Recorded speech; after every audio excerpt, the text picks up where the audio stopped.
bonita, tudo bem com você? Depois de muito tempo, estamos de volta agora nesse ano de 2026, trazendo muitas novidades. O assunto de hoje é riquíssimo.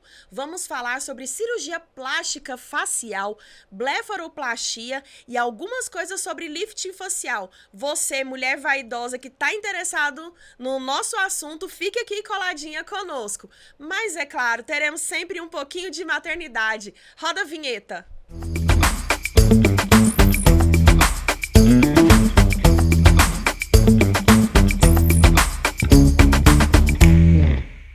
Estou aqui com um convidado muito ilustre, o Dr. Diogo Hall. Ele é especialista em cirurgia plástica facial. Doutor, muito obrigada pela sua presença aqui conosco. É uma honra ter o senhor aqui no nosso episódio. Muito obrigado, eu que agradeço o convite e vamos falar um pouco de cirurgia plástica facial hoje aí.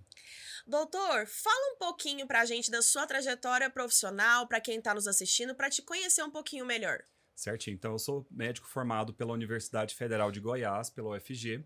Eu fiz residência médica em cirurgia geral e cirurgia plástica pela USP Ribeirão Preto. Eu tenho um fellow de microcirurgia reconstrutiva pela USP São Paulo e eu também tenho um fellow em cirurgia plástica facial pela ISAPS na Alemanha. Então, uma longa trajetória aí para a gente se formar bem, né? Porque é uma cirurgia muito delicada, né? Um tipo de cirurgia que exige muito conhecimento técnico, uma grande formação para isso, né? Diante disso, doutor, o que o motivou a se especializar pela cirurgia plástica facial? Antes de fazer cirurgia plástica, a gente é médico, é cirurgião, e a minha maior paixão sempre foi o paciente. Então, desde que eu me formei em medicina, desde que eu atuei como cirurgião geral e até como cirurgião plástico, o paciente sempre teve que ser o foco do nosso trabalho, né, do nosso cuidado. Então, eu sempre gostei muito de cuidar de gente, de dar as mãos para o paciente, de ver a melhora dele, ver a evolução do paciente, seja numa doença ou seja também num tratamento estético. E para mim, o lifting facial ele apareceu durante a residência de cirurgia plástica mesmo, em que eu vi como o lifting facial pode trazer uma mudança muito grande na vida das pessoas. Então, às vezes, pessoas que chegavam com uma autoestima muito baixa, pessoas que chegavam sem se reconhecer no espelho, né? E depois do lifting facial, elas renovando essa autoestima delas todas, isso mexe muito comigo. Então, eu percebo que isso traz um pouco daquela base da medicina que a gente tem de cuidar do paciente, e mesmo sendo uma cirurgia estética, isso traz uma mudança na vida da pessoa, né? Resgata a autoestima da paciente. Então, isso me fez apaixonar por essa área. Eu acho isso super interessante. E realmente, assim, quando as pessoas geralmente, né? Nem não. Claro que tem as suas exceções à regra, mas geralmente a pessoa que busca cirurgia plástica ela é uma pessoa bem vaidosa. E tem essas questões dos excessos de vaidade. Doutor Diogo, fala aqui pra gente, confessa, já chegou alguma paciente no teu consultório que queria até assim, o exagero foi tanto que queria até mudar de CPF, digamos assim, na Já, face? com certeza. Isso aparece com uma relativa frequência. Não digo que é tão comum assim hoje em dia, até pelo nosso posicionamento. Geralmente, a paciente que busca pelo meu trabalho, ela sabe que eu me posiciono com a naturalidade, com as técnicas mais modernas hoje em dia. Então, aquela pessoa que tem uma ideologia, um pensamento muito fora do que eu ofereço, geralmente, só de me conhecer, ela já sabe que não é o que eu vou ofertar, que eu vou trabalhar com ciência, com medicina séria e com naturalidade também. Então, mas acaba chegando, sim, com certeza. E várias vezes eu preciso falar não para algumas cirurgias. Né? A gente sempre tem que pensar primeiro no paciente, se aquele paciente realmente tem uma indicação de fazer essa cirurgia ou não. E realmente, várias vezes eu tenho que falar, olha, não é o que você precisa agora no momento. Então, eu me lembro de alguns casos de pacientes que às vezes se divorciaram, que tinham algum problema psicológico, e aí elas achavam que a cirurgia plástica seria a salvação da vida delas. Sendo que, na Né? verdade, a raiz estava um A pouquinho mais raiz estava profunda. mais profunda, né? E aí eu preciso ser muito sincero com as pacientes, e eu sou. E eu falo olha, eu poderia fazer essa cirurgia em você, mas não é isso que vai resolver o seu problema. Então, às vezes, eu preciso encaminhar alguns pacientes para terapia ou para o psiquiatra mesmo. E eu vejo que isso é necessário, a gente ter ser franco com a paciente, né? Sim. Falar, olha, o que você está procurando aqui não é o que eu vou te entregar, né? E muitas pacientes que às vezes têm uma ideia muito exagerada também, né? Do que a cirurgia plástica, né? Então, que querem coisas muito exageradas. Se isso vai contra aquilo que eu acredito, se vai contra aquilo que eu sempre trabalhei na minha vida, então eu falo não, de uma forma bem educada mesmo, né? Até Sim. para a paciente entender o que ela busca, né? E dentro das técnicas que a gente usa na cirurgia plástica facial, quais são as mais populares atualmente na cirurgia? Então, hoje em dia, uma das técnicas mais modernas que a gente tem para o lifting facial se chama Deep Plane. Essa técnica do inglês quer dizer plano profundo. Isso quer dizer o quê? Quer dizer que a gente faz um reposicionamento dessa musculatura da face que vai caindo com o decorrer do tempo. Então, antigamente, a gente via que os liftings faciais, eles eram um descolamento de pele e a pessoa só esticava essa pele, dava ponto. E isso dava aquele aspecto que a gente vê antigamente, né? Que a pessoa ficava com aquela cara esticada, ficava com aquele aspecto artificial. Então, hoje, trabalhando com a naturalidade, as técnicas cirúrgicas se desenvolveram bastante. E aí, com essa técnica mais moderna, que é o Deep Plane, como é que a gente faz? A gente acessa abaixo da musculatura, a gente precisa liberar uns ligamentos que a gente tem na região do rosto, para a gente conseguir reposicionar essa musculatura. Quando a gente reposiciona a musculatura, a pele vem junto. E aí a gente só tira o excesso da pele, a gente não traciona essa pele. Esse é o motivo que essa técnica fica muito, muito natural. Você não está esticando, você está reposicionando, rejuvenescendo. E isso traz muita naturalidade também.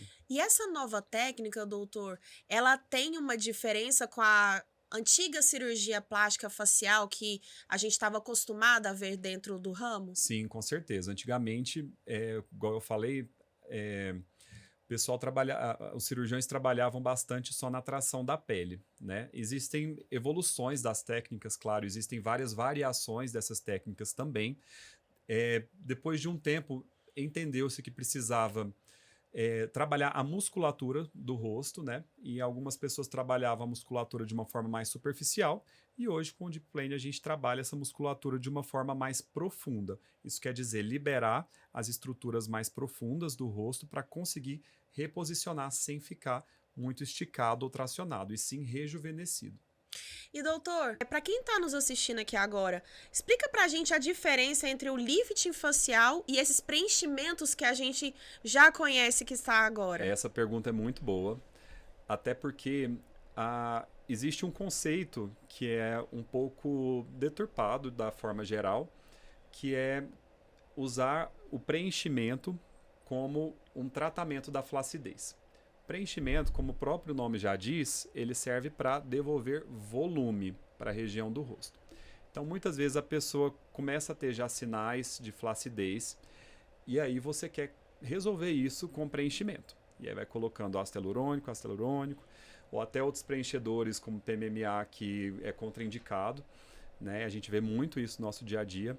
E hoje, praticamente, quase todas as pacientes que eu opero são pacientes que já tiveram muitos procedimentos antes, né? Então, muitos preenchimentos, estimuladores de colágeno. E aí a diferença disso o preenchedor ele tem o seu espaço, ele é importante também, a gente consegue resultados muito bons com preenchimento, com ácido hialurônico, mas o ácido hialurônico não é feito para tratar a flacidez. Se você está preenchendo para tratar a flacidez, a gente chega naqueles resultados que aparecem no Instagram, daquelas faces hiper preenchidas, aquelas faces muito cheias, muito redondas. Eu chamo até de desarmonização facial. Desarmonização facial, exatamente. Porque é isso, tentou tratar a flacidez com preenchedor. O preenchedor é para dar volume. Chega um momento que você vai colocar tanto volume no seu rosto que ele vai ficar enorme, vai ficar super desarmônico mesmo, e a gente não vai corrigir qual que é o problema que está causando o seu incômodo, que na verdade é a flacidez de pele. Então a gente precisa trabalhar com isso. Saber que quando a gente tem flacidez, a gente precisa reposicionar isso. Não adianta a gente ficar só preenchendo. Doutor, vamos simular aqui agora dois casos. Vamos supor que eu tenho uma paciente que ela já fez vários procedimentos de preenchimento, procedimentos estéticos, enfim, dermatológicos, e eu peguei uma outra paciente que ela não fez nenhum procedimento facial. Já veio já direto no seu consultório. Essas duas pacientes chegou no seu consultório e querem fazer uma cirurgia plástica, uma cirurgia plástica facial. Qual que será o melhor resultado? Há uma diferença de estado de recuperação de uma pele para outra? Enfim, qual que seria o procedimento nesse caso? Essa pergunta é muito boa também. Porque é bem comum isso. Igual eu falei, praticamente todas as pacientes que chegam, elas já têm alguma coisa, algum produto já injetado na face, né? Então, aquela paciente que nunca fez nada, que é aquele rosto virgem que a gente fala, é uma cirurgia que ela vai ter um resultado melhor. Por quê? O plano de dissecção, né, que são as técnicas cirúrgicas que a gente usa, eles não estão violados, digamos assim. Então, quando você coloca, por exemplo, o estimulador de colágeno, principalmente os estimuladores de colágeno, na verdade, né, mas preenchimentos também, o que acontece? Eles geram uma fibrose nessa região debaixo da pele, que fica mais dura, e ela ganha essa firmeza de pele, o estímulo de colágeno é às custas disso, é de uma fibrose controlada nessa região. A resposta é melhor. Quando você faz os estimuladores de colágeno, a pele fica mais firme às custas de uma fibrose. Porém, quando você vai fazer a cirurgia, você precisa descolar essa pele. E aí, quando você descola uma pele onde há fibrose, esse descolamento, ele é um descolamento tecnicamente mais difícil, né, para você acessar os planos certos da face e assim fazer o reposicionamento. Ou seja, a face que é virgem, ela é mais fácil de ser trabalhada, a gente consegue reposicionar isso com uma naturalidade maior. Agora, aquelas faces que já têm produtos nelas, claro que é possível operar elas também. É meio que tem que fazer uma desintoxicação primeiro dessa face para depois fazer o procedimento? É como se a gente estivesse pisando num campo minado, vamos dizer assim. Então a gente tem que saber exatamente onde que a gente está entrando. Por isso que é muito importante, eu peço para todas as minhas pacientes, o ultrassom dermatológico da face. O que é isso? É um ultrassom em que a médica radiologista faz um mapeamento de toda a face e pescoço, e aí ela consegue me dizer, tem preenchedor aqui, tem estimulador de colágeno aqui, tem fio aqui, e assim ela também mede a espessura de cada camada da face e do pescoço. Dessa forma a gente consegue chegar com mais segurança na cirurgia.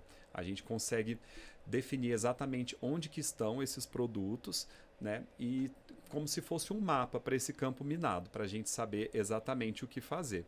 Então, claro que eles não impedem a cirurgia, mas vai ser uma cirurgia que a gente vai ter que tomar mais precaução, né? No seu dia a dia, doutor, assim, já teve casos que a paciente na consulta diz ter relatado tudo que foi feito de procedimento facial. Só que daí chegou na cirurgia, o senhor vai e descobre que teve um negócio novo. Já aconteceu isso? Ah, já aconteceu, com certeza. Isso tem algumas pacientes que às vezes elas querem esconder algumas coisas com medo. E isso né? é errado, né? Isso é super errado, né? Então, questões principalmente de medicações que as pacientes às vezes tomam. E às vezes elas não escondem nem por maldade, né? Às vezes elas só esquecem mesmo. Sim. Algo muito importante para cirurgias faciais, por exemplo, é saber as medicações naturais que a paciente toma.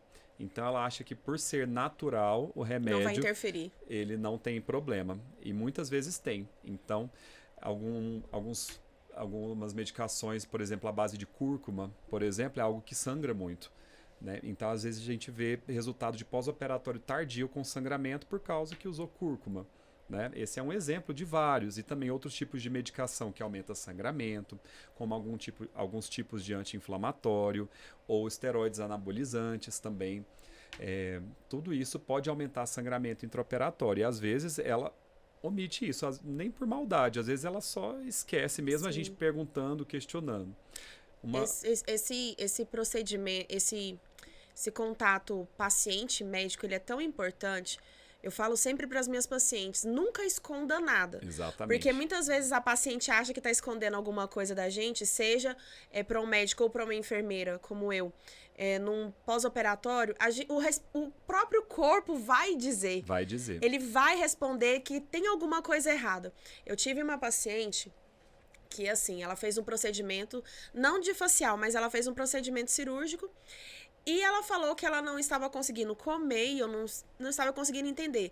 Ela tinha vindo de New Jersey. E daí a gente conversando, eu consegui conversar com ela em inglês, e ela me relatando que não estava conseguindo alimentar, porque ela estava sentindo muito enjoo e tal. Eu virei pra ela, falei assim, olha, uma das coisas que tiram o enjoo é a água com limão. A água com limão, ela reduz o enjoo. Se não tá resolvendo, então vamos pedir para uma parte medicamentosa, seja um Dramin, um Vonal, enfim. Aí, quando eu chegava sempre no quarto dela, que eu fazia atendimento domiciliar, sempre tava uma latinha de cerveja. Aí eu ficava perguntando, uai, mas não está conseguindo comer. Aí, na cabeça dela, não, mas eu estou conseguindo beber. A cerveja ainda. Exatamente. Aí eu conversei com ela, orientei, falei com ela e tal, mas assim...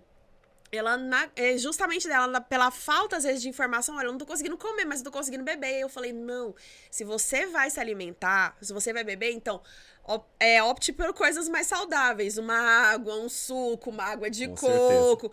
Esquece por enquanto o café, esquece por enquanto a refrigerante, cerveja, nada de alcoólicos. Vai pelas coisas mais naturais. Então, assim, na hora que ela foi conversando, e ela falando que tava sentindo muito enjoo, que ela tava sentindo muito inchada. Aí, quando eu fui ver, realmente eu soube pelo corpo dela o que tava acontecendo. Sim. Então, eu vejo que é importante que o paciente ela tenha essa conexão médico-paciente, falar exatamente tudo. Desde o momento que acorda até a hora de dormir, o que toma, o que se alimenta, que interfere também muito a alimentação no pós-operatório. E eu vejo, assim, que às vezes, é igual o senhor falou, não é questão de que ela quer esconder, às vezes esquece. Mas é importante, deixo aqui para quem está assistindo, que esteja pensando em fazer uma cirurgia plástica, desde o momento que você acorda até o momento que você vai dormir, relate para o seu médico, para o seu cirurgião plástico, o que você está se alimentando, como que é a sua rotina, porque isso interfere muito no seu pós-operatório e na sua recuperação. Com certeza. E, doutor, vou entrar aqui agora nessa questão de recuperação. Que conselho que o senhor dá dentro do consultório para os pacientes esperar durante a recuperação? O que eles podem esperar no procedimento, pós-procedimento? Então, o lifting facial é uma cirurgia que não costuma doer. A dor é bem controlada mesmo, principalmente com as medicações. Chegam algumas pacientes que quase não usam medicações para dor, inclusive. O que mais incomoda no pós-operatório do lifting é o inchaço. Porque vai inchar. É uma cirurgia, né? Uma cirurgia longa, uma cirurgia que a gente tem que abordar toda a face, aborda as pálpebras, aborda o pescoço. Então não tem jeito. É o corpo humano, não é um passe de mágica, né? Então a gente tem que se preparar para esse pós-operatório. Até o 3º dia de pós-operatório, geralmente esse inchaço ele pode aumentar. A partir do 3º dia, mais ou menos, ele começa a diminuir. Com mais ou menos uma semana a gente tira os pontos das pálpebras e com mais ou menos 2 semanas, 10 a 14 dias, a gente já tira os pontos da região da face.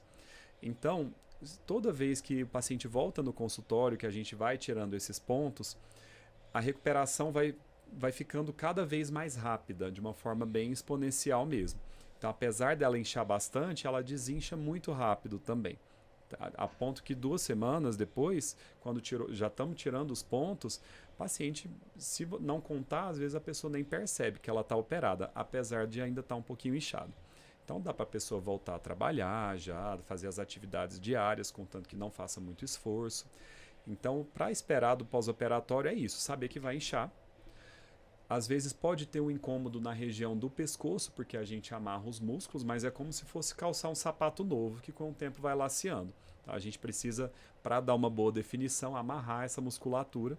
Mas é isso, dor não é uma queixa muito importante. Pode esperar um inchaço, alguns roxos também, claro. E aí isso vai recuperando de uma forma muito rápida. Principalmente para esse inchaço de olho, a gente costuma usar muitas compressas geladas para a pálpebra, isso dá um alívio também. E muito importante também é a fisioterapia pós-operatória, porque através da fisioterapia ocorre uma reabilitação, né, do rosto, do tecido, então ele vai desinchando mais rápido também. E geralmente as pacientes adoram, depois que faz as drenagens, assim, elas se sentem super aliviadas, né? Então é uma coisa muito importante também, uma etapa muito importante também do pós-operatório. E doutor, eu acredito que dentro do seu consultório devem chegar muitas pessoas informadas, porque eu sempre falo aqui nos episódios que a tecnologia, ela pode ser um malefício, mas também um benefício. Então, eu acredito que, assim, do jeito que tá a nível de informação, hoje é tudo muito rápido. Sim. Então, eu acredito no seu consultório, doutor, eu vi o fulano de tal, eu vi isso na internet, papapá. É verdade ou não é? Como que você aborda exatamente isso, as desinformações dentro do consultório com seus pacientes? Isso é super importante, porque hoje em dia, com redes sociais, principalmente Instagram, TikTok, existe muita coisa fake, né? Existe muito filtro, existe muita manipulação de imagem, e aí é uma coisa da relação médico-paciente mesmo, né? Você que é enfermeira, você sabe que a relação médico-paciente, ela é primordial. Sim. Então, o paciente tem que confiar em mim e eu tenho que confiar no paciente. Então, a gente se conhece, a gente se conecta, e aí eu, como médico, eu vou ser totalmente franco. Então, existem muitas coisas que a gente vê, às vezes, na mídia, vê na internet, que são resultados, às vezes, que servem para aquele tipo de pessoa, para aquele tipo de face, que não é para todo mundo. Existem coisas, igual eu falei, manipuladas também. E eu acho que o melhor trunfo que eu tenho no meu consultório hoje em dia é a honestidade. É o paciente sentir que o que eu estou fazendo para ele, o que eu estou propondo para ele é o que eu estaria propondo para minha mãe, para alguém da minha família. Então, essa troca sincera, né, entre o médico e o paciente, eu acho ela muito importante. E com o paciente confiando em mim, ele vai entender que eu, como médico, que sou atualizado, com o que tem de mais moderno no mundo, eu vou saber indicar o que funciona, o que não funciona, o que é uma falsa promessa de resultado, o que é a imagem que é só manipulada pela internet, não traz a realidade. Então, é essa franqueza que a gente tem com o paciente, né? Uma das coisas também que eu acho importante a gente conversar com o paciente é que, às vezes, as expectativas chegam num nível tão grande. Porque eu quero ficar com a face, eu vi o lifting da celebridade e tal, eu acredito que esse lifting vai dar certo pro meu rosto. Isso é tão sério porque, assim, a sua identidade é única. Nem gêmeos idênticos têm a mesma digital. Quanto mais você fazer um procedimento, a recuperação, o seu tipo de pele, a sua idade, o tempo, a sua rotina, tudo isso interfere no momento da sua recuperação. Então, às vezes, o procedimento que você está esperando, a gente, do lado de cá, vai refazer de uma forma que não tenha tantas intercorrências, que sua recuperação seja maravilhosamente bem dentro do esperado. Porém, quem vai nos dar esse retorno é o próprio corpo respondendo. Com certeza. Então, às vezes, aquilo que a gente também quer para o nosso paciente, que é o 100% da recuperação e que ele tenha a vida normal, tranquilamente, daquilo que ele esperou, também vai depender muitas vezes dele.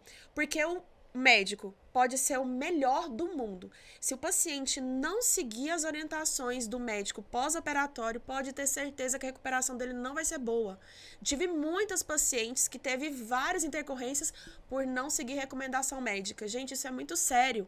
Se você quer ter uma recuperação de qualidade, se você quer ter um pós-operatório de qualidade, siga, confia em quem você colocou nas mãos, o seu rosto, o seu corpo, o procedimento que você está fazendo. Confia, porque ele estudou para isso, ele se especializou nisso. Então, tenha confiança em quem você colocou a sua vida nas mãos. Porque o médico, ele com certeza, ele tá ali fazendo o procedimento da área profissional, mas com certeza está preocupado com a vida do paciente. Porque é uma vida que está nas nossas mãos. Tudo dentro ali do centro cirúrgico pode acontecer. Uhum. Tudo, absolutamente tudo, gente. Não tô brincando. E eu vejo que, assim, às vezes, os pacientes criam uma expectativa tão alta, que às vezes, para nós, está tendo um resultado maravilhoso, mas quando eles olham no espelho, não é o resultado esperado. E, na verdade, pelo biotipo, pelo porte físico, por tudo que ele está tendo ali. Então, eu quero deixar aqui para você, a sua recuperação, ela é única, sua identidade, ela é única. O que serve para tua prima, para tua tia, para tua mãe, não serve para você. Não é a mesma coisa. E falando sobre procedimentos, cirurgia plástica, doutor, compartilha com a gente aqui algum caso que foi, assim, sucesso, que o senhor lembra com muito saudosismo. Nossa, são tantos casos, né, que a gente até fica assim de escolher um, né? Mas existem... Eu me lembro muito bem de uma paciente que ela era muito... Ela tinha depressão, na verdade. E ela tratou a depressão dela e já estava bem nesse momento, mas ela não conseguia se enxergar no espelho. Ela olhava, se sentia velha e ela não estava assim. Eu olhava para ela e falava, olha, tem sim indicação de lifting facial, mas você é uma mulher linda, né? E mesmo assim ela não se enxergava assim. E aí é aí que entra o poder da cirurgia plástica que eu falei para você, né? Chega um ponto que a gente consegue trazer de volta essa autoestima, resgatar. E essa paciente, ela operou comigo. E antes dela operar, ela falou assim, nossa, será que eu não estou sendo leviana? Será que eu não estou sendo assim, só pensando em estética? E o que é isso? E a estética, ela é saúde também. Sim. A saúde é o bem-estar físico, psíquico e social. Então, psiquicamente, ela não estava bem. Ela olhava para si, não se reconhecia. Então, eu lembro muito bem que a cirurgia dela ficou linda. Todo mundo elogiava ela e ela não queria que as pessoas descobrissem que ela tinha operado. Só que ela ficou tão bonita que as pessoas olhavam para ela assim e falavam assim, nossa, mas que você tá fez? parecendo sua irmã mais nova, o que aconteceu? Nossa, tá a cara de sua filha, né? Você tá tão bonita, você tá com um astral novo, né? E aí ela veio, ela mesma, durante o pós-operatório dela, né? Ela ficava se olhando ainda inchada, preocupada, mas eu como médico eu consigo ver no futuro como é que ela vai ficar, Sim. né? Então eu já sabia que ia ficar maravilhosa. E então isso mudou a vida dela. Então no trabalho ela virou outra pessoa, na família, na relação dela também amorosa e hoje ela é eternamente grata a Isso mim. é muito bom. Então assim, você vê de onde a pessoa saiu e onde ela chegou. E o poder que eu tenho nas mãos de fazer isso através de uma cirurgia, e claro, com muito respeito, né, com muito cuidado. Então, saber qual que é a motivação da paciente, né? Então, ela já tinha tratado essa depressão, ela já estava bem e aquilo era uma coisa que ainda faltava para ela, né? E isso me marcou bastante, porque isso realmente mudou a vida dela, né? E esse é o poder que eu acredito da cirurgia plástica. Eu acho isso tão gratificante. Às vezes a gente vê a transformação do paciente, o feedback. Tem alguns que a gente precisa primeiro consertar, fala assim, encaminhar para um psicólogo, um psiquiatra, para depois fazer a cirurgia plástica. Outros é o inverso. Primeiro ele ter o ânimo de ver uma cirurgia plástica, de ver aquela parte que incomoda tanto, para depois ser recomendado para um psicólogo. Mas esse retorno com o paciente eu acho tão gratificante, mas tão gratificante.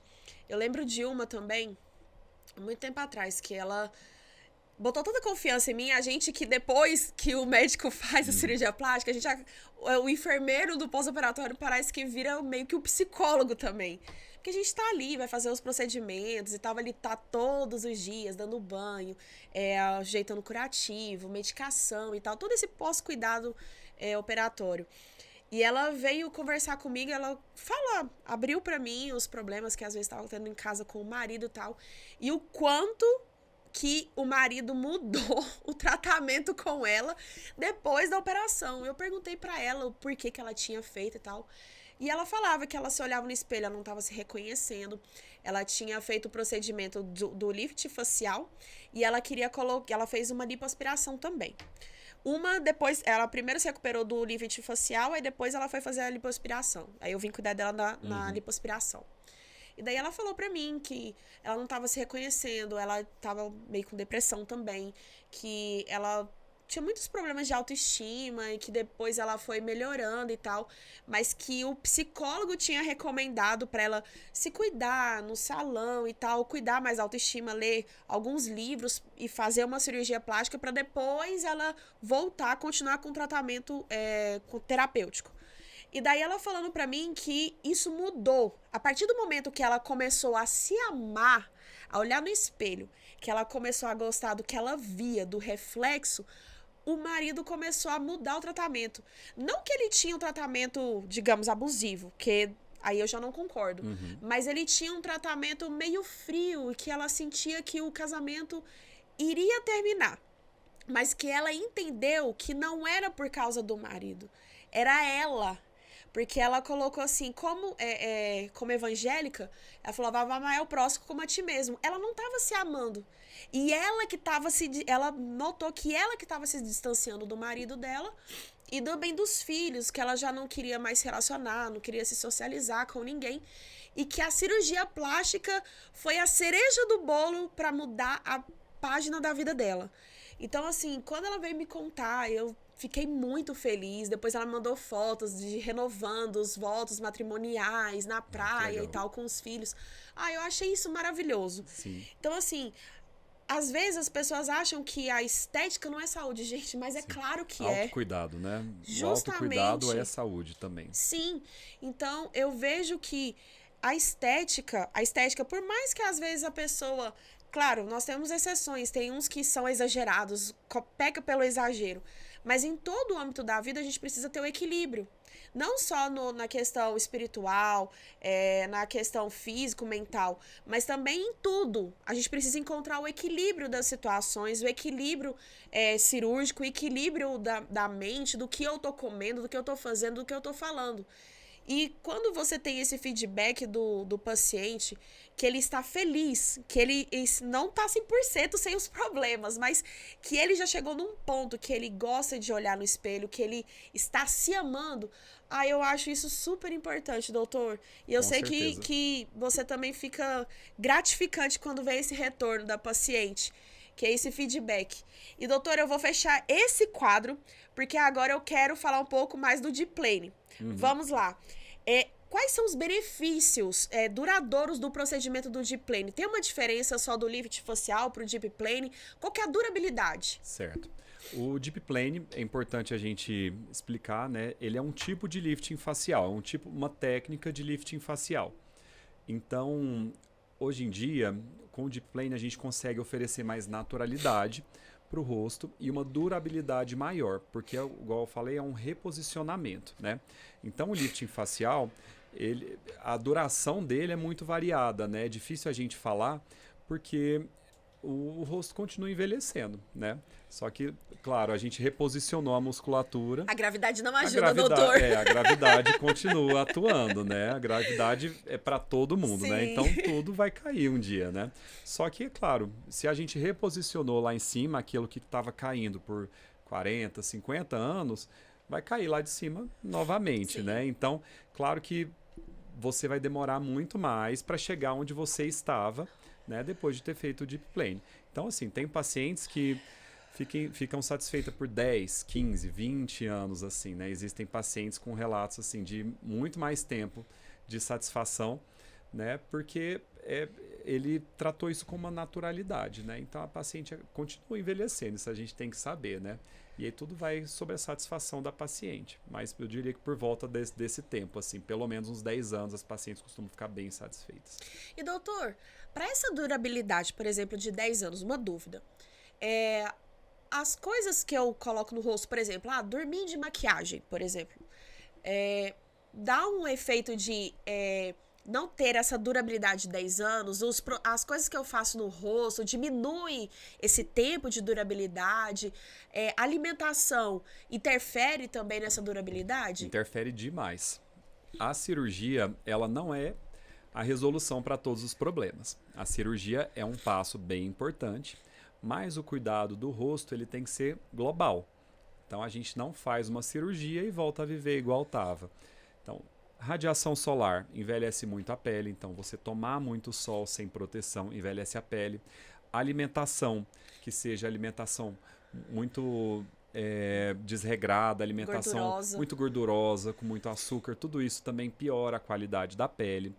Então, a gente tem que ter uma nutrição muito boa, né? E os cuidados com a própria pele para manter essa qualidade a longo prazo. Eu costumo falar para as minhas pacientes que o lifting facial é como se você estivesse pegando uma camiseta G e transformando ela numa camiseta P. Então, você está diminuindo ela, tirando o tecido, mas você precisa passar a camiseta. Né? Exato. Então, se você não passa a camiseta, seja ela G, seja ela P, ela vai continuar amarrotada. Então, o lifting facial é um passo. A gente reposicionou as estruturas, mas a gente precisa cuidar da pele, cuidar do corpo. Cigarro é uma coisa terrível, assim. Então, se você está pensando em fazer um lifting facial, já abandona hoje o cigarro, porque é terrível para a pele, para a cirurgia em si. Então, todos esses cuidados são muito importantes. E também os próprios cuidados. A gente faz outros tipos de procedimento depois. Pode fazer laser na pele, fazer Morpheus, né? Outros tipos de procedimento para estimular o colágeno são muito bem-vindos também depois para a gente conseguir manter esse resultado a longo prazo. E, doutor, quando a gente vai fazer a cirurgia facial, quais são as estruturas faciais mais afetadas durante a cirurgia? Então, na cirurgia facial, primeiro eu vou explicar como que funciona a cirurgia. Então, muita gente pergunta da cicatriz e tudo mais, né? Então, quando a gente fala que afeta essas estruturas, são estruturas que a gente precisa mexer nelas, né, para fazer a cirurgia entregar um bom resultado. Então, para isso, o que a gente faz? A gente faz uma incisão, né, um corte na pele, que ele vem aqui contornando a costeleta, ele passa na frente da orelha, dá a volta na orelha e termina lá na nuca. Então, sim, é um corte grande, mas esse corte ele fica muito discreto porque ele fica escondido na linha do cabelo. Então, depois vocês podem ver até no meu Instagram, eu posto os resultados das cicatrizes depois de um tempo, elas ficam praticamente imperceptíveis, né? Então, a gente precisa fazer essa cicatriz para conseguir reposicionar a região do rosto. E como eu falei, a gente precisa ir por baixo do músculo e soltar os ligamentos. Então, se você percebe, às vezes existem algumas pessoas mais idosas que começa a aparecer um buraco aqui nessa região do rosto, mais ou menos aqui.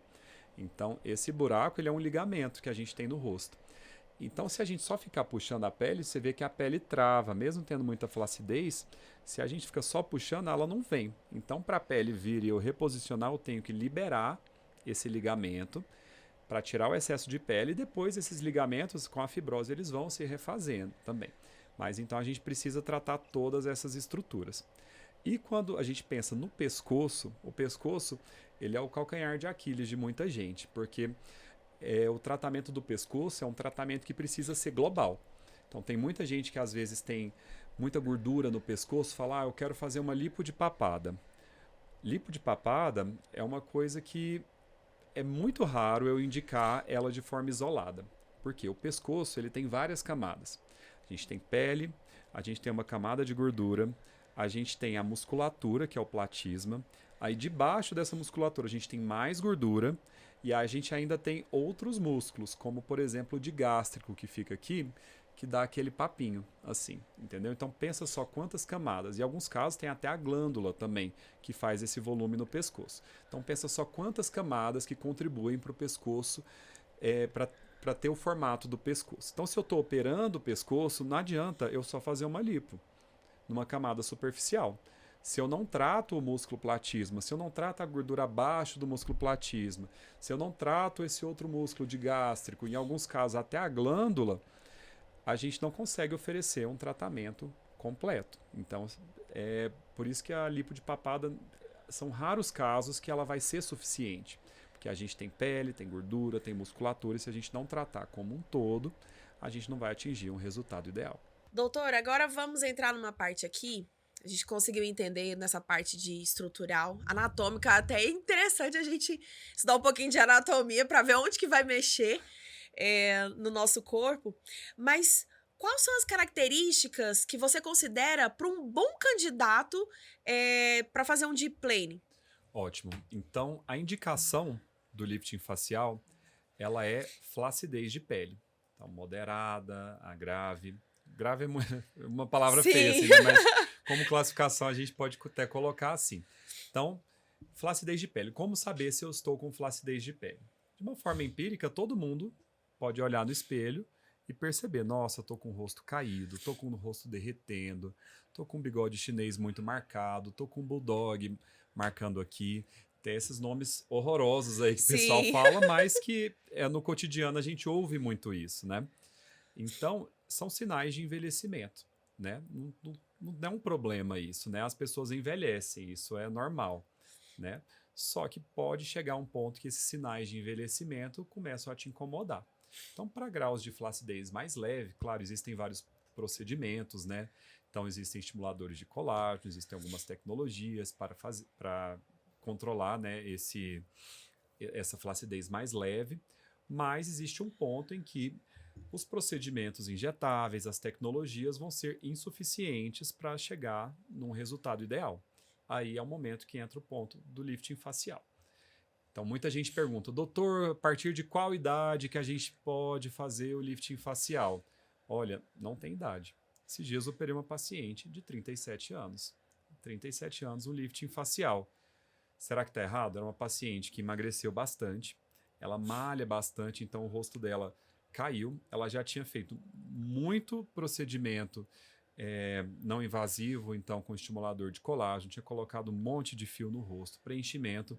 É isso que eu ia falar, depende de cada caso. Exatamente, vai depender de cada caso. Então ela já tinha feito isso tudo e não chegou no resultado que ela queria. Ela continuava com o rosto envelhecido, apesar de ter 36 anos. Então, olha, idade não é o ponto decisivo se você precisa de um lifting facial ou não. Então, se você está se incomodando com a flacidez de pele, com sinais de envelhecimento no rosto, no pescoço também, aquele pescoço flácido, também com muita pele, muita flacidez, pode ser que você seja uma candidata ideal para o lifting facial. E aí, como saber isso? Na consulta médica. Na consulta médica eu consigo te avaliar e assim entender quais são os seus anseios, quais são as suas queixas, e a gente assim definir se vai ser necessário fazer a cirurgia para atingir seu objetivo ou não. Então, igual eu te falei, tem muitos casos que eu falo, não precisa fazer a cirurgia.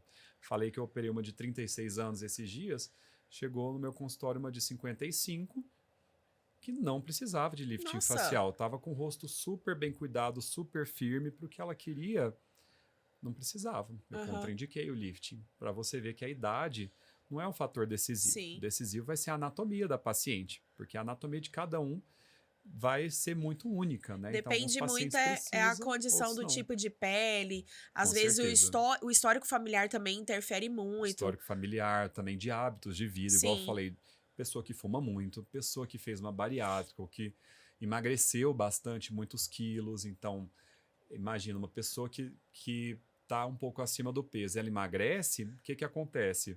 O rosto vai cair, Com né? certeza. Isso acontece porque parte do nosso rosto é gordura. Se ele murcha, é igual uma bexiga que vai murchando também, né? Ela vai ficando flácida depois.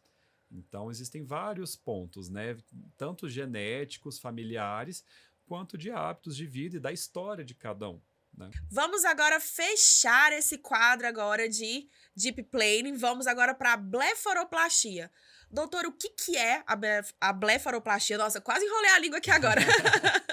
O objetivo desse procedimento, explica pra gente. Certo. Blefaroplastia significa cirurgia plástica das pálpebras. Então, quando a gente faz a blefaroplastia, o que é? Quando a gente tem um excesso de pele aqui na região das pálpebras, ou então aquelas bolsinhas de gordura. Mas como saber se você é uma candidata ou não para blefaroplastia? Não é qualquer queda, não é qualquer... Exatamente. Essa é uma região que ela é muito rica, muito delicada, tem muitas estruturas pequenas e delicadas aqui. Então, geralmente o que a gente ouve no consultório é a paciente falando: tô com a pálpebra caída, tô com o olhar muito fechado, eu vou tirar foto, meu olho nem aparece, ou então tô com o olhar cansado, sobrecarregado. Tem muita gente que chega falando: olha, eu não consigo passar maquiagem, né? É um sinal de que a paciente provavelmente está precisando de uma blefaroplastia. Então, e mesma coisa, existem pacientes que vão precisar de uma blefaroplastia jovem e outras que, minha mãe, por exemplo, ela é minha tia, né? Minha tia estava com tanta pálpebra, com a pálpebra tão caída, tinha tanta bolsinha de gordura que você praticamente não via o olho dela, você já estava tampando. né? Ela tinha queda da sobrancelha também, então eu operei ela tudo, né? Fiz a blefaroplastia, o lifting do supercílio. Agora, minha mãe, que é a irmã dela, que é mais velha que ela, não tem indicação de blefaroplastia ainda, com 56 anos. Ela quase não tem nada na região dos olhos que precise operar. Então, isso é muito individual. Mas são essas estruturas que a gente tem que olhar para ver se você precisa, né? Se a sua pálpebra, se seu olhar está cansado, caído, muito sobrecarregado, se você já acorda parecendo que está cansada, se você não está conseguindo passar maquiagem, então provavelmente você precisa da blefaroplastia. E quais são os diferentes tipos de blefaro? Tem a superior, inferior e como que cada um deles é realizado? Ótimo. Quando a gente pensa em blefaroplastia, a gente tem que entender que o nosso rosto ele envelhece como um todo. Ele não é o nosso rosto não é, olha, a pálpebra que envelheceu, a pálpebra inferior agora, ou então, não, é um todo. Então eu tenho que avaliar o meu paciente globalmente. Geralmente, a paciente chega achando que ela precisa só tirar uma pelinha do olho e a cirurgia não é tirar uma pelinha, a gente tem que abordar a região como um todo. O que eu percebo? Muitas vezes uma estrutura nossa que envelhece e chama muita atenção é a sobrancelha. Então, com o envelhecimento, a gente vai tendo mais flacidez de pele aqui nessa região, vai diminuindo a gordura dessa região lateral aqui, que a gente chama de temporal, e a sobrancelha vai caindo.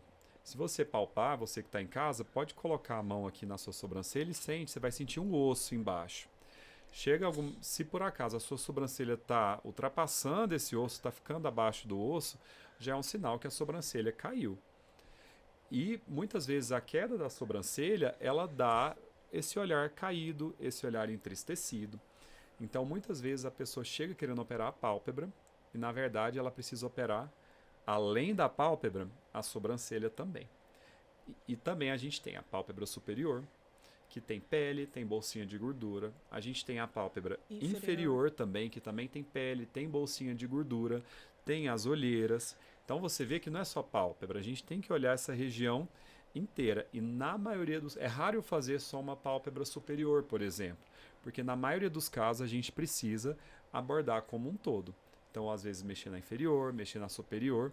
Eu gosto muito do enxerto de gordura, tanto no lifting facial quanto na blefaroplastia. Então, às vezes, aquela olheira que é mais marcada, aquela olheira que é muito funda, ela melhora muito com o enxerto de gordura. Então, a gente faz uma mini lipo durante a cirurgia e a gente usa como um preenchimento natural e duradouro a própria gordura da paciente para melhorar a olheira. Então, você vê que é uma abordagem completa. Então, tem várias estruturas que a gente precisa avaliar e, a partir disso, ver qual a necessidade de cada uma para o seu caso específico. Isso é muito interessante, doutor. Então, assim, vamos supor que eu seja uma paciente de blefaro. Como que é o meu preparo pré-operatório? Certo. O preparo pré-operatório, ele vai ser um preparo individualizado para o tipo de cirurgia que você vai precisar fazer. A blefaroplastia é uma cirurgia que geralmente não precisa ficar internada, né? Quando a gente faz o lifting, por exemplo, o paciente precisa dormir no hospital e vai de alta no outro dia cedo. Agora a blefaroplastia não, é uma cirurgia que dá para você fazer embora no mesmo dia. Então é uma cirurgia que o pós-operatório ele é mais rápido, né? Ele é um pouco mais simples do que o do lifting facial, que é uma cirurgia mais completa. E no lifting, lembrando que a gente geralmente associa a própria blefaroplastia também, faz tudo junto. Já que está fazendo o rosto, faz as pálpebras também. Então esse preparo da blefaroplastia, o mais importante na verdade é o pós-operatório, são os cuidados que você vai ter. Então, dormir com a cabeceira elevada, evitar esforços, usar as compressas geladas nessa região das pálpebras para controlar o edema, que é o inchaço também. Então, tudo isso vai ser muito importante para você ter o resultado, manter o seu resultado da sua cirurgia, né? E saber que não é só o cirurgião ir operar e acabou, mas sim os seus cuidados de pós-operatório. Isso é tão importante, doutor, porque assim, até o cuidado também, às vezes a paciente pergunta por que eu não posso cozinhar, ter feito uma cirurgia facial e a blefaro, por que eu não posso cozinhar? O vapor quente, ele interfere na cirurgia. O calor, né? Então eu sempre oriento minhas pacientes a ficar longe de fontes de calor. tá no pós-operatório, ar-condicionado sempre ligado, compressinhas geladas. Todas as minhas pacientes ganham um gelinho para colocar em cima da compressa, para manter essa compressa geladinha também. Então, por que precisa do frio? O frio ele faz uma contração dos vasos sanguíneos, né? E ele ajuda também a controlar esse inchaço. Então, se ela passa por muito calor, o inchaço vai piorar. Então, principalmente nos primeiros dias é muito importante isso, evitar fogão, evitar essas fontes de calor, dormir com a cabeceira elevada para ajudar a desinchar Nada de também. dormir do Nada lateral. de dormir de lado também. Então, esses cuidados são bem importantes. Mas a blefaroplastia é uma cirurgia que você recupera muito rápido. Então, para pacientes que trabalham online, por exemplo, no outro dia botam óculos, dá para trabalhar online, né? Não interfere. Agora, pacientes que precisam sair, com uma semana a gente já tirou os pontos, né? Então, apesar de estar inchado, meio roxinho, dá para passar uma base e trabalhar depois também, né? Dependendo do seu tipo de trabalho. Claro, se você fizer trabalho muito braçal, também não. Então, tudo vai ser individualizado. Mas é um pós-operatório que costuma ser bem mais tranquilo. E uma das coisas que a gente precisa muitas vezes orientar, não só o médico, mas também a gente que cuida do pós-operatório, nós enfermeiros, é justamente acalmar o paciente, porque às vezes ele está esperando um resultado rápido e, na verdade, é o resultado lento. O próprio corpo vai se recuperar no momento certo, da maneira correta. Não queira, por favor, nunca esperar um resultado rápido de cirurgia plástica. Não é. Porque é um processo que tem que ter paciência. Se for um procedimento rápido, pode ter uma complicação aí. Então, não queira uma recuperação rápida. É uma recuperação lenta, satisfatória e com muitos cuidados. E eu vejo que, assim, a gente tá muito na era, né, doutor, do imediatismo. Sim. Eu quero um resultado rápido, eu quero um resultado pra ontem, né? Nós não temos a capacidade de esperar uma propaganda ou um anúncio quando a gente tá mexendo nas redes sociais de 30 segundos, às vezes 5 segundos, e a gente já quer passar logo de uma vez. Então, se você vai fazer um procedimento cirúrgico, não queira esse resultado assim que você sair da mesa de cirurgia, porque não vai acontecer. Não é um procedimento que vai acontecer na hora que você quer, do jeito que você quer. Não é um passe de mágica, né? É uma cirurgia. O seu corpo tem o tempo dele para recuperar, tempo dele para se reorganizar do trauma que a cirurgia traz, né? Então, é muito importante mesmo isso. Saber que eu sou bem franco com as minhas pacientes, sempre converso a respeito disso. Olha, fez a cirurgia? Calma. Vai inchar, vai ficar roxo. Faz parte, né? É uma cirurgia, né? Sim. Não é um passe de mágica. Então, faz parte. Tem que ter paciência mesmo. Mas o que eu acho muito legal é que a partir do momento que começa a desinchar, a paciente já começa a ver os sinais de melhora. E eu mesmo, às vezes, vejo uma paciente 1 mês depois que operou, já tá linda. Depois ela chega 2, 3 meses depois, tá mais linda ainda. Às vezes a gente até esquece, assim, nossa, ainda vai melhorar. E melhora. Né? Então, o resultado final a gente pode esperar por volta de uns 6 meses, mais ou menos. Isso. Né? Seja da blefaroplastia ou do lifting. É igual aquela propaganda do governo. Os transtornos passam, mas benefícios ficam. Exatamente. E eu vejo que as pacientes, elas passam assim por 3 fases. A primeira fase que eu falo é a fase da negação. Eu não acredito, por que eu fui fazer isso? Por que eu fui inventar, Por que eu fui inventar de fazer isso? Aí a fase da aceitação. A fase da aceitação, nossa, eu tô vendo que o resultado tá ficando legal. Nossa, será que o final vai ficar bom? Então já vai gerando expectativa. Exatamente. E a terceira fase, quero uma nova cirurgia. Quero a próxima. Já quero a próxima. Desse jeito mesmo. E eu vejo isso de uma forma assim, mas eu tento conduzir a recuperação das pacientes de uma forma bem mais leve. Uhum. Então, se você quer acelerar seu processo, alimentação, cuide bastante da sua alimentação, o repouso, cuide bastante do seu repouso, hidratação. Esse vai acelerar. Quer acelerar de alguma forma? Então cuide. Se cuide, siga as recomendações do seu médico, do seu cirurgião plástico, que só tem a trazer só benefícios. Exatamente. E doutor, já estamos partindo aqui para o final desse episódio, mas de uma forma agora bem pessoal, de toda a sua carreira, de toda a sua parte profissional. Como que a família está incluída em todo esse processo?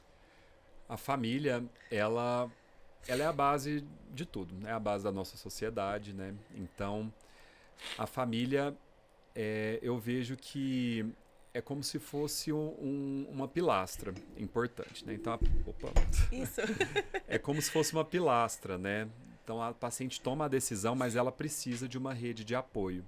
Precisa de gente que apoia ela, que entenda a decisão dela, que está lá para o pós-operatório dela também, para ajudar ela nesse pós-operatório. Então, é bem comum, às vezes, a paciente chegar, vai na consulta, às vezes escondida do marido, né? Porque ela sonha em fazer, aí chega pro marido, o marido já corta. Fala, não vai fazer isso, você tá bonita já, tá inventando moda. E aí, pros maridos agora aí, né? Cada mulher sabe o que ela está passando. Ela sabe qual que é o Sim. sofrimento dela, ela sabe quais são as inseguranças dela. E atendendo principalmente, claro, tem vários pacientes homens também, né? Mas a maioria é mulher. Sim. E atendendo várias mulheres, a gente se conecta, né, com as pacientes. E eu consigo perceber isso, né? Que muitas vezes elas precisam ser estimuladas. É o marido chegar assim, você quer? Isso vai te fazer bem? Então vamos lá, tô com você. Mesmo que às vezes ele ache que ela não precise, né? Se ela chegou aí numa consulta com um cirurgião plástico, sair de casa, é porque ela precisa. Dá um Então, apoio. pelo menos aquela dúvida, saber se é o ideal para ela, pelo menos isso é algo que precisa ser resolvido, né? Então ninguém sai de casa à toa para ir no médico, para olhar uma coisa que ela não esteja pensando, que não esteja incomodando ela de verdade. Então a família, ela é toda essa estrutura em volta, né? E aquelas pacientes que têm uma família que apoia, que está sempre junto, que está sempre perto, a recuperação é outra. A gente tem essa questão emocional também. A paciente que não tem essa estrutura emocional, familiar junto, claro que é um pós-operatório mais difícil, né? Que ela vai ter que Sim. pensar em muita coisa sozinha, resolver muita coisa sozinha. E agora ter essa base, ter essa pilastra que é a família, isso com certeza faz toda a diferença. E doutor, eu vou ir um pouquinho mais fundo agora. Tirando agora o lado profissional. O que é família para o Diogo? Para mim, é meu tudo. É a minha base, minha família é quem sempre me apoiou na minha vida inteira. E eu não consigo imaginar a minha vida sem minha família mesmo, né? Então, é difícil eu resumir família em uma palavra, porque é basicamente tudo. É tudo que eu tenho, é a minha estrutura. Então, se hoje eu cheguei até aqui, se eu tenho toda essa experiência, toda essa caminhada, essa trajetória, foi porque eu fui bem apoiado, né? Eu tive subsídios para isso, tive muito amor e muito apoio em tudo. Então, a minha família é e sempre vai ser minha maior gratidão na minha vida. Eu sempre me emociono quando eu entro nessa parte, sabe, doutor? Porque, assim, realmente família pra gente, assim, é tudo aquilo que a gente constrói como pessoa, como profissional. Eu me recordo muito dos meus pais na minha caminhada. Eu nunca esqueço de uma vez que eu chegando de um plantão, eu tava no meu 7º período da faculdade. E eu tinha acabado de sair de um plantão ali no materno infantil. E era o caso de uma criança com prognóstico de 2 meses de leucemia. E o prognóstico era paliativo, sabe? E eu cheguei em prantos pra minha mãe, eu falei, eu não vou conseguir. Porque quando envolve... Não que eu não me comova com outras pessoas, mas assim, quando envolve animais, crianças e idosos, eu fico muito sensibilizada. Né? Sim. Muito sensibilizada. É um lado muito vulnerável pra mim. E daí, a hora que eu cheguei, era pra eu fazer a coleta de sangue desse paciente, 6 anos. Vou tentar. E ele já não tinha mais expectativas. E eu com máscara, ele com máscara. Sabe quando o paciente olha pra você e fala, me salva? Aquilo ali me abalou muito. Porque eu me sentia, assim, como profissional impotente. Eu sabia o que precisava ser feito, foi feito. Tudo que poderia ser feito ali. Mas, infelizmente, ele veio a óbito. E eu cheguei em casa aos prantos. Eu falei, mãe, eu não vou conseguir. Eu não vou conseguir, eu não quero mais. E ela lá falou, não, falta pouco. Vai, você vai conseguir. Respira fundo. Então, assim, a gente, por mais que o nosso código de ética e o lado profissional, que a gente precisa controlar muito bem as emoções diante de casos assim com os pacientes, às vezes tem um dia assim que eu não consigo.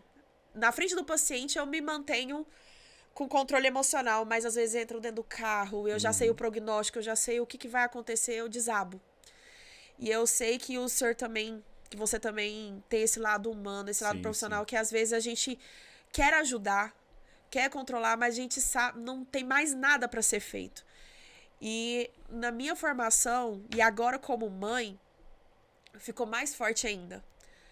Tenho vários casos e todas as vezes, assim, graças a Deus, foram poucas vezes que a minha filha ficou internada. E quando ela fica internada e eu fico com ela, ali eu deixo o meu lado profissional. Ali entra o meu lado mãe. Mas muitas vezes o lado profissional ainda entra um pouquinho. E eu converso ali com o posto de enfermagem para ler o prontuário, o que está acontecendo e tal.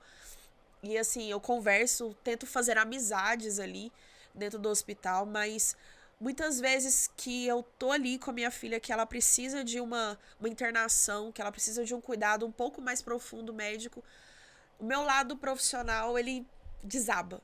Eu acho que isso acontece contigo também, porque quando mexe com a família da gente, é o lado que às vezes a gente pega a caixinha do profissional e deixa muitas vezes de Com lado. certeza. Eu vejo que toca muito. Toca muito e principalmente eu vejo que a Raíra mãe e a Raíra profissional são duas pessoas diferentes. São duas pessoas, duas personalidades diferentes. Bem como a Raíra filha, a Raíra esposa agora.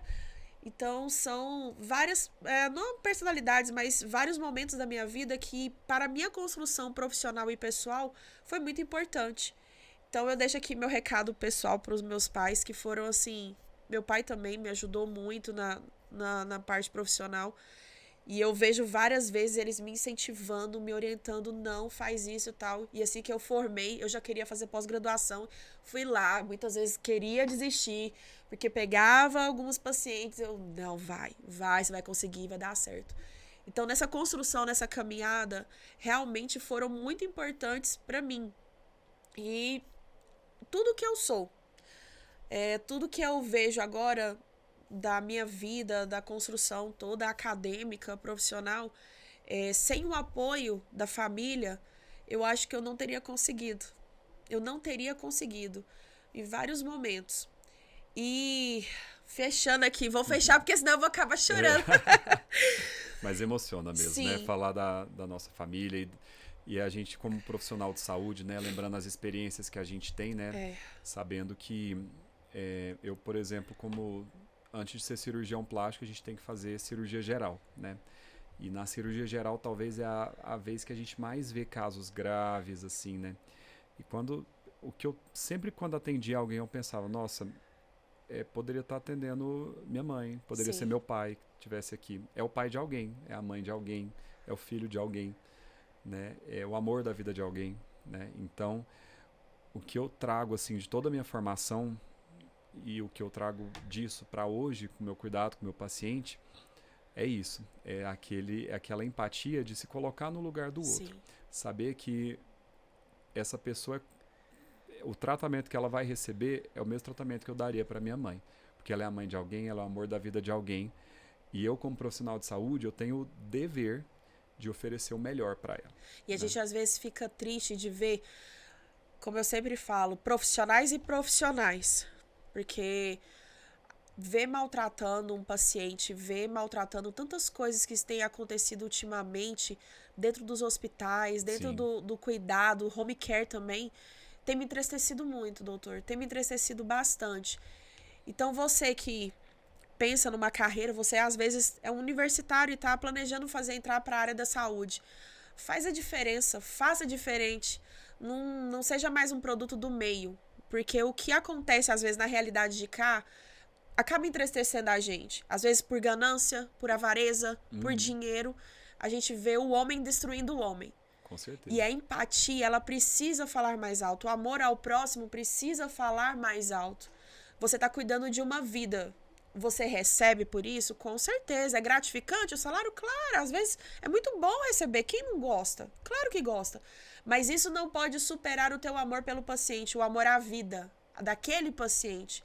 Então, é esse tipo de pensamento que eu sempre coloco no cuidado. É alguém, a família de alguém que está ali nos meus cuidados. Com certeza. E pegando um gancho nisso aí e até trazendo pro tema do nosso podcast, né? Eu me lembro muito de... Chega muito para mim, na verdade, muitas notícias, né? A gente vê muito na mídia de pacientes sendo mutilados, basicamente, né? Com resultados horríveis, basicamente, né? Por profissionais não capacitados, né? Então, às vezes, a pessoa vem com um marketing convidativo, vem com uma lábia boa, com um preço muito chamativo, muito abaixo da média também. E muitas pessoas acabam caindo nisso. Só que aí o barato sai caro, né? Caríssimo. Então, por isso é importante, assim, são pessoas que às vezes estão fazendo aquilo sem capacidade técnica, né? Que não tem a formação necessária para aquilo, né? E principalmente sem ética, né? Sim. Que se você sabe, olha, eu, Diogo, sou cirurgião plástico, eu não vou fazer uma neurocirurgia, eu não vou abrir uma cabeça, operar um cérebro. Eu tenho a minha competência como cirurgião plástico. Então, muitas vezes pessoas se acham competentes o suficiente ou não, né? Às vezes até pela falta de ética, falta de moral mesmo, vão e se dispõem a fazer uma cirurgia que é uma cirurgia super complexa, como o lifting facial, né? Sim. E aí, infelizmente, a gente vê esses noticiários de pacientes mutilados, pacientes que morrem, pacientes com cicatrizes horríveis, horrorosas, né? Porque estão fazendo com profissionais que não são bem formados, né? Então, como saber se o seu médico é um cirurgião plástico formado mesmo? Primeiro, o paciente, o médico que ele tem uma boa formação, uma formação sólida, ele não esconde isso de ninguém. Então, se está difícil você descobrir onde que ele formou, o que ele fez, se fez residência, se fez aquilo, abre o olho, procura, né? Outro ponto, você entra no site do Conselho Federal de Medicina, do CFM, você pode checar o RQ. O que é o RQ? É o registro de especialista. Então, todo especialista, ele tem um RQ. Então, se digitar meu nome lá, você vai ver que eu sou cadastrado como cirurgião geral, cirurgião plástico, né? Porque mostra que eu fiz uma residência que me deu esse título. Então, é uma outra forma de você pesquisar sobre quem está te operando, né? Se essa pessoa tem a formação devida, né? Para fazer isso. E, doutor Diogo, fechando aqui o nosso episódio, a gente poderia prolongar aqui horas e horas, porque tem muitas curiosidades e experiências, mas para quem está nos assistindo, qual mensagem que você gostaria de deixar? Queria deixar a mensagem para você que está aí em casa, que existem vários tipos de tratamento para flacidez, existem várias camadas, né, que a gente pode abordar quando a gente fala em tratamento de flacidez. Então, hoje, você que está em casa, que já olhou no espelho, percebeu que está com sinais de envelhecimento, que às vezes você já tentou fazer vários outros tipos de procedimento que não estão trazendo mais o resultado que você queira, talvez você seja uma boa candidata para realizar o lifting facial e a blefaroplastia. Como que você vai saber disso? Durante a consulta médica. E a consulta médica é uma consulta que não é só de técnica, né? Só temos que fazer isso, isso e aquilo. Então, a gente vai te avaliar como um todo, como uma pessoa, como um paciente. Então, ver quais são os seus anseios, quais são os seus medos, as suas queixas. Então, essa abordagem da gente entender o que você precisa, o que você busca, e se o que a gente oferece é o que você precisa, para mim ela é primordial. Então, você que está em casa, se você já pensou em alguma vez em melhorar essa região do rosto, é importante que você passe por uma consulta médica, né? Uma consulta para te avaliar. E, claro, sempre lembrar que a estética, ela é saúde. Então, a gente tem que tratar a estética como saúde e, sim, evitar os exageros, mas também a gente conseguir entender o que a gente consegue melhorar e trazer de autoestima para a vida das pacientes. Doutor Diogo, mais uma vez, muito obrigada pela sua presença. Foi uma honra ter Eu que agradeço. Contigo aqui nesse episódio. Com certeza foram informações maravilhosas. Espero vê-lo novamente. Com certeza. Esse foi o nosso podcast Fala Bonita. Se inscreva no nosso canal, deixa seu like e compartilhe com os amigos. Um abraço, fiquem com Deus.